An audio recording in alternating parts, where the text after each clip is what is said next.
한 가지 질문으로 시작해 볼게요. 왜 어떤 사람은 흰 티셔츠 한 장만 걸쳐도 귀티가 흐르는데 어떤 사람은 머리부터 발끝까지 수천만 원어치 명품을 휘감아도 어딘가 모르게 어색하고 저렴해 보이는 걸까요? 아마 이 영상을 클릭하신 당신도 비슷한 고민을 해보셨거나 그런 사람들을 보며 묘한 거부감을 느껴본 적이 있을 겁니다. 옷장 가득 명품이 쌓여가는데도 채워지지 않은 공허함 때문에 스스로를 자책하고 계시지는 않나요? 나는 왜 이렇게 속물적일까? 왜 남들의 시선에 이토록 매달릴까 하는 생각에 밤잠을 설친 적이 있다면 오늘 잘 찾아오셨습니다. 결론부터 말씀드릴게요. 당신은 잘못이 없습니다. 당신이 느끼는 그 갈망은 지극히 본능적이고 인간적인 생존 전략일 뿐입니다. 철학자 아르투어 쇼펜하우어는 이런 말을 남겼습니다. 인간은 자신의 진정한 가치를 내면에서 찾지 못할 때 타인의 눈에 비친 자신의 모습을 꾸미는데 온 힘을 쏟는다고 말이죠. 즉, 명품을 찾는 행위는 당신이 나빠서가 아니라 당신의 영혼이 보내는 일종의 구조 신호인 셈입니다. 이 영상이 끝날 때쯤이면 당신은 명품이라는 화려한 감옥에서 걸어나와 진짜 빛나는 당신의 자존감을 만나게 될 것입니다. 본격적인 이야기에 앞서 당신의 내면을 단단하게 만들어줄 심리학 여행을 계속 함께하고 싶으시다면 구독과 좋아요로 이 여정에 동참해주세요. 당신의 소중한 클릭 한 번이 당신의 삶을 바꾸는 첫 번째 변화의 시작이 될 것입니다. 자, 이제 우리를 명품의 굴레에 가두는 그 복잡한 뇌 속으로 함께 들어가 보겠습니다. 한 가지 질문으로 시작해 볼게요. 우리 뇌는 왜 비싼 로고를 볼 때 도파민을 분출할까요? 이것을 이해하려면 우리 뇌의 보상회로와 편도체, 그리고 전전두엽의 삼각관계를 이해해야 합니다. 심리학에서는 이를 비용신호 이론이라고 부릅니다. 수만 년 전 원시 시대부터 인간은 자신이 우월한 자원을 가졌다는 것을 증명해야 생존과 번식에 유리했습니다. 현대사회에서 명품은 바로 그 생존 능력을 입증하는 사치스러운 깃털이 된 것이죠. 하지만 여기서 비극이 발생합니다. 뇌의 전두엽이 이성적으로 판단하기 전에 감정을 담당하는 변연계가 명품을 입은 나를 실제보다 더 거대한 존재로 착각하게 만듭니다. 이를 비유하자면 엔진은 경차 수준인데 외관만 슈퍼카의 껍데기를 씌워놓은 것과 같습니다. 겉모습은 시속 300km를 달릴 것처럼 보이지만 정작 가속 페달을 밟으면 내부 엔진이 비명을 지르며 덜컹거리는 꼴이죠. 주변 사람들이 당신에게서 저렴함을 느끼는 지점은 바로 이 불일치에서 옵니다. 껍데기의 화려함과 내면의 밀도가 맞지 않을 때 발생하는 인지 부조화, 즉 삐걱거리는 엔진 소리가 타인의 무의식에 전달되는 것입니다. 아무리 비싼 명품백을 들어도 당신의 시선이 불안하게 흔들리고 행동이 타인의 눈치를 살핀다면 사람들은 본능적으로 알아차립니다. 아, 저 사람은 지금 옷 속에 숨어 있구나라고 말이죠. 결국 명품이 당신을 빛나게 하는 것이 아니라 당신의 불안을 더 크고 선명하게 박제하고 있는 셈입니다. 그런데 더 충격적인 사실이 있습니다.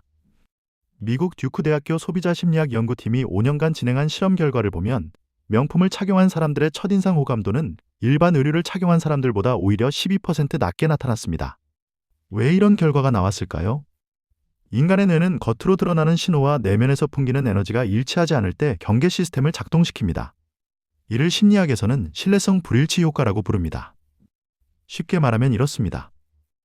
당신이 명품 가방을 들고 있는데 카페에서 커피를 주문할 때 목소리가 떨리고 지갑을 꺼낼 때 손이 조금이라도 주저한다면 그 순간 상대방의 뇌는 무의식적으로 이렇게 판단합니다. 저 사람은 저 가방을 감당할 만큼의 내공이 없구나.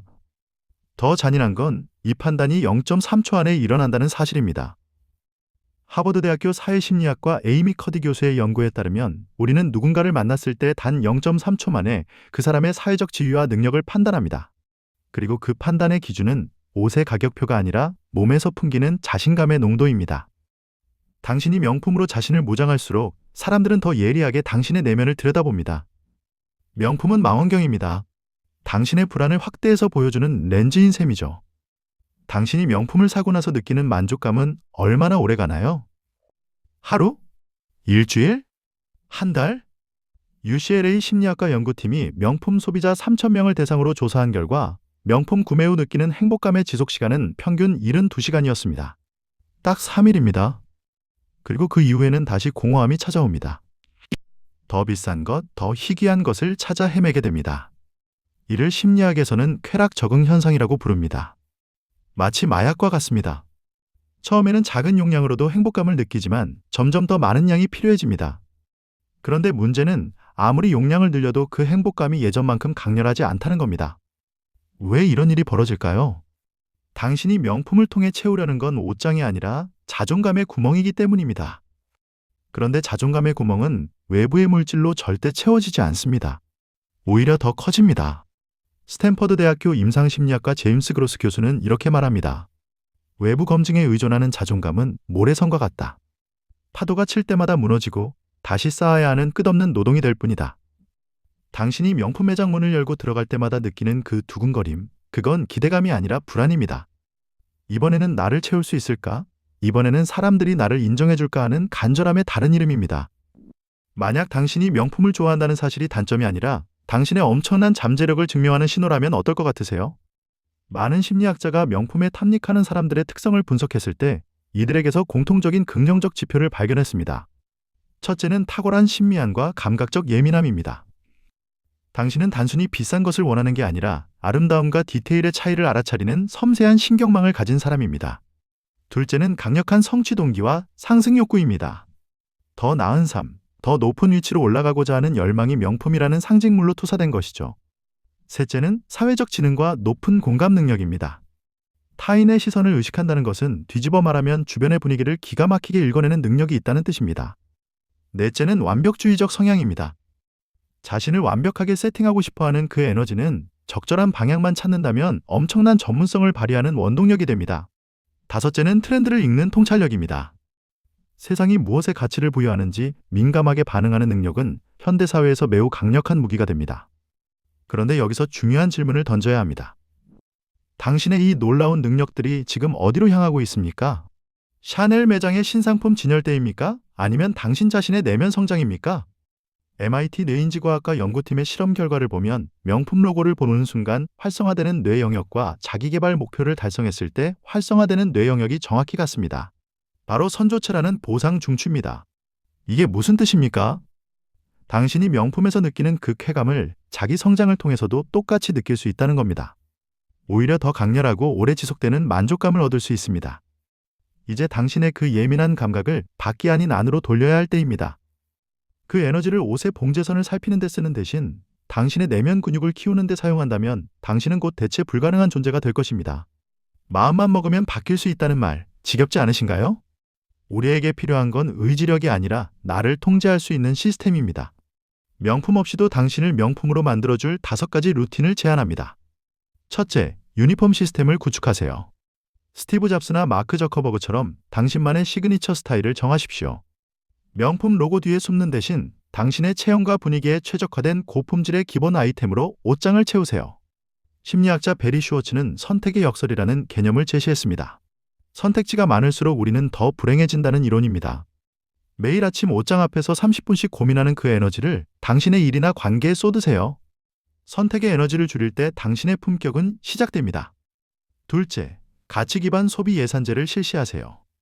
명품을 사기 위해 영혼까지 끌어모으는 대신 당신의 소득 10%는 반드시 지적자산이나 신체적 단련에 투자하는 강제 시스템을 만드세요. 예를 들어 300만 원짜리 가방을 사려고 했다면 그 돈으로 3개월간 프라이빗 PT를 받으세요. 6개월간 온라인 MBA 강의를 듣거나 당신이 존경하는 멘토와의 식사 자리를 마련하세요. 런던 정경대학교 경제심리학과 연구에 따르면 경험과 지식에 투자한 사람들의 장기적 행복도는 물질에 투자한 사람들보다 평균 47% 높게 나타났습니다. 셋째, 신체 언어의 재구조화입니다. 매일 아침 거울 앞에서 2분간 어깨를 펴고 턱을 당기는 파워 포즈를 취하세요. 비싼 옷보다 더 강력한 건 당당한 척추의 각도입니다. 하버드 대학교 에이미 커디 교수의 유명한 연구를 보면 파워 포즈를 2분간 유지했을 때 테스토스테론이 20% 증가하고 스트레스 호르몬인 코르티솔은 25% 감소했습니다. 이는 뇌의 화학 구조를 실제로 바꿔 당신을 더 여유롭고 자신감 있는 사람으로 만듭니다. 명품 로고가 아니라 당신의 자세가 당신의 가치를 말하게 하세요. 넷째, 디지털 환경을 청소하세요. 당신의 박탈감을 자극하는 SNS의 과시형 계정들을 단호히 언팔로우하고 대신 당신의 내면을 채울 수 있는 인문학적 콘텐츠로 피드를 채우십시오. 펜실베이니아 대학교 커뮤니케이션학과 연구팀이 밝혀낸 바에 따르면 하루 SNS 사용 시간을 30분으로 제한한 그룹은 3주 후 우울감이 43%, 외로움이 58% 감소했습니다. 당신이 매일 보는 이미지가 당신의 욕망을 설계합니다. 타인의 과시가 아니라 당신의 성장을 자극하는 콘텐츠로 뇌를 재프로그래밍하세요. 다섯째, 매일 밤 3가지의 자존감 로그를 작성하세요. 오늘 내가 구매한 것이 아닌 오늘 내가 해낸 일이나 지킨 약속 3가지를 적는 것입니다. 외부의 로고가 아닌 내부의 성취로 당신의 이름을 정의하는 연습이 필요합니다. 긍정 심리학의 창시자 마틴 셀리그만 교수는 감사일기가 우울증 치료제보다 효과적이라고 말했습니다. 매일 밤 10분 당신이 해낸 작은 성취를 기록하세요. 3개월 후 당신은 명품 가방이 아니라 당신 자신이 자랑스러워질 것입니다. 당신이 진짜 존경하는 사람을 떠올려 보세요. 그 사람의 어떤 점이 당신을 감동시켰습니까? 그 사람이 입은 옷의 브랜드였습니까? 아니면 그 사람이 풍기는 아우라였습니까? 진짜 품격은 옷에서 나오지 않습니다. 삶의 밀도에서 나옵니다. 프랑스 사회학자 피에르 부르디웨는 문화자본이라는 개념을 제시했습니다. 진정한 상류층을 구분하는 건 경제자본이 아니라 문화자본, 즉 교양과 취향의 깊이라는 것입니다. 실제로 유럽의 오래된 귀족 가문을 연구한 결과를 보면 이들은 명품 로고를 거의 드러내지 않습니다. 오히려 할아버지 댁에서 물려받은 낡은 시계를 차고 20년 된 가죽 가방을 듭니다. 왜냐하면 그들에게는 증명할 것이 없기 때문입니다. 당신이 명품으로 자신을 포장할수록 사람들은 당신에게 증명할 것이 많다고 판단합니다. 반대로 당신이 소박하게 입었는데도 당당하다면 사람들은 저 사람은 내공이 있구나라고 느낍니다. 옥스퍼드 대학교 심리학과 연구팀이 1,500명을 대상으로 실험한 결과 고가의 명품을 착용한 사람보다 깔끔한 기본 옷차림에 책을 들고 있는 사람의 신뢰도가 32% 높게 나타났습니다. 진짜 퀴티는 당신이 무엇을 읽고 무엇을 생각하며 어떤 대화를 나눌 수 있는가에서 나옵니다. 당신의 어휘력, 당신의 시선 처리, 당신의 경청 능력이 당신의 계급을 말합니다. 명품 매장에 쓰는 시간을 도서관에서 보내세요. 명품 가방 값으로 1년간 인문학 강의를 듣거나 예술 전시를 관람하세요. 그렇게 쌓인 내공은 어떤 로고보다 강렬하게 당신을 빛나게 만들 것입니다. 당신은 지금 당신의 인생을 살고 있습니까? 아니면 타인의 시선 속에서 연기하고 있습니까? 명품을 둘러싼 모든 고민의 핵심은 결국 이것입니다. 당신은 당신 자신을 믿지 못하고 있습니다. 당신이 아무것도 걸치지 않은 맨몸 상태에서도 충분히 가치 있는 존재라는 사실을 진심으로 받아들이지 못하고 있는 겁니다. 심리학자 칼 로저스는 이렇게 말했습니다. 진정한 자존감은 조건 없는 자기 수용에서 시작된다. 내가 무엇을 성취했는가, 무엇을 소유했는가가 아니라 나라는 존재 자체를 있는 그대로 받아들일 때 비로소 진짜 자유가 찾아온다. 당신이 명품 매장 문을 열 때마다 스스로에게 물어보세요.